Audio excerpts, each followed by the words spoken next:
How does the Canon SL2 or 200D that I'm shooting with right now hold up in 2020 or 2021? Is it still worth buying, or is there any better options out there? Well, coming up.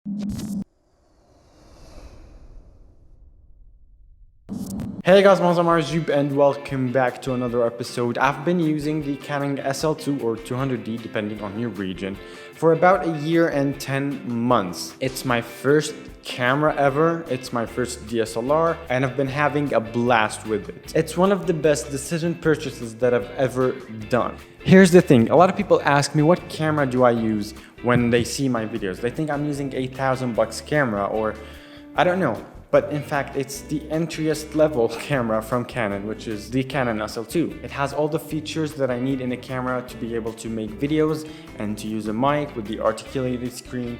And it's just so compact, and it's a DSLR. Video quality wise, it still holds up a lot in 2020 and in 2021. I still use 1080p in these videos because 4K is still an overkill for YouTube videos. Yes, it looks a tad sharper, but it's not that big of a deal for videos like this. I use for these videos 1080p 24 FPS.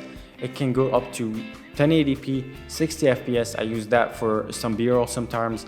I slow it down in post. I play it 40% the speed. I've done some videos and photos for some companies that didn't even know that my camera was entry level. But the reason I'm making this video is whether you should buy it in 2020 or 2021. Here's the thing, the price of the SL2 brand new is still a bit high compared to the SL3 and the M50. I mean, you add a couple of bucks more and you can get the SL3 and the M50. But it'll be worth it only if you can get it from eBay or a second hand or used in good conditions and around 300 bucks, because you want to focus more on the glass itself. For example, having 4K with the SL3 with the kit lens is not that big of a jump with having the SL2 with the 50, for example, the nifty 50. All of them, the SL2, the SL3 and the M50 are not that great in low light, and you want to invest more in the glass itself because that's what will get you better low light performance in these cameras. Plus, they will last you for such a long time and you can use them with future